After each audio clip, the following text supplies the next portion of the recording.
ওরা জানে আমরা গরিব, এই কারণে এরা এরকম প্ল্যান করার সাহস করে।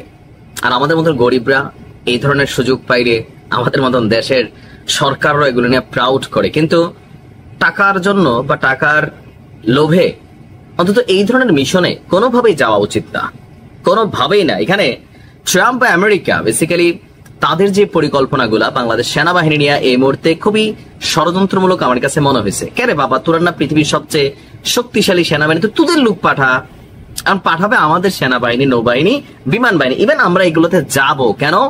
কারি কারি ডলার পাওয়া যায় মিশনে গেলে। দেখেন অন্যান্য দেশে এই ঘটনা ঘটে, সেটা মাইনে নিলাম। এরা নিজেরা সারা পৃথিবীতে ভেজাল লাগাইয়া পরে যে গরিব রাষ্ট্রগুলা থেকে মিশনের নাম দিয়ে অনেক সেনা অফিসারদেরকে নিয়ে যায়, আর আমাদের তারাও যায়। একদিকে ভালো, কিন্তু আরেকদিকে পুতিনের মুখের সামনে পড়া, এটা ভাই ভিন্ন হিসাব। ইউক্রেন নিয়ে নতুন একটা পরিকল্পনা করছে আপনার আমেরিকা। খুব শীঘ্রই হয়তো যুদ্ধটা বন্ধ হবে। বন্ধ হওয়ার পরে একটা জোন তৈরি করা হবে, বাফার জোন। এই জোনটা একটা নির্দিষ্ট এরিয়া কয়েক কিলোমিটার নেওয়া হবে।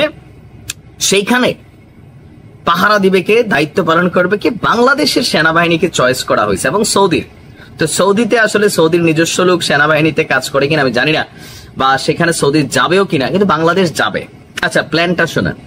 রাশিয়া এবং ইউক্রেন যে যুদ্ধ চলছে সেটার অবসান নিয়ে ট্রাম্পের পরবর্তী পদক্ষেপ কি তা নিয়ে একটা ধারণা সামনে আসছে, যে যুদ্ধবিরতির পর দুই দেশের মাঝখানে গড়ে উঠতে পারে একটি বাফার জোন, আর সেটির নিরাপত্তার তত্ত্বাবধানে নেতৃত্ব দিতে পারে যুক্তরাষ্ট্র।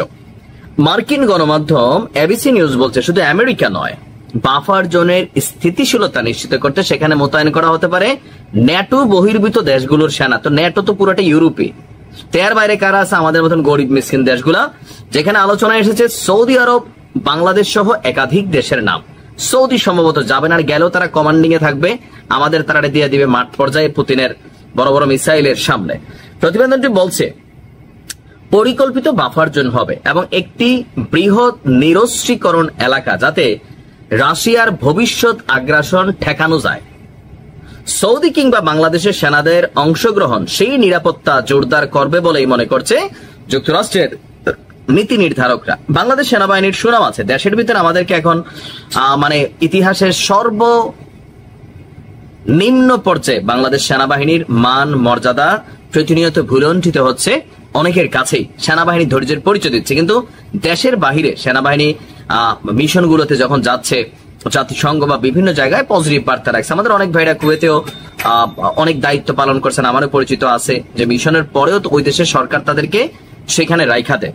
তো এগুলা দেখা বা সামহাও মনে করছে যে বাংলাদেশ গরিব রাষ্ট্র, সেনাবাহিনী মোটামুটি আছে, ভালোই সাহসিকতাও আছে, তো পাঠাই দাও রাশিয়ার আগ্রাসন ঠেকাইতে, মানে ইউক্রেনকে নিরাপত্তা দিতে। কারণ ইউক্রেন থেকে রাশিয়াতে হামলার পরিমাণ বা সংখ্যা খুবই জিরো। রাশিয়া যে কোনো সময় আবারও ধুচাবে।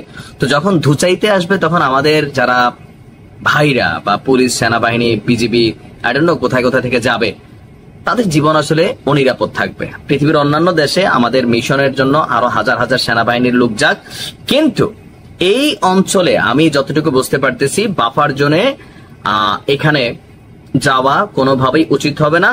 এখন অনেকে হয়তো বুঝতে পারতেছেন না বাফার জোনটা কি। এটা হচ্ছে দুই অঞ্চলের, ধরেন ইউক্রেন এবং রাশিয়া বর্ডারের ঠিক মাঝখানে একটা জায়গা তৈরি করা হবে, যেটা হবে নিরপেক্ষ বা নিয়ন্ত্রিত এলাকা। এখানে উভয় পক্ষের মধ্যে উত্তেজনা ও সংঘর্ষ প্রতিরোধ করা।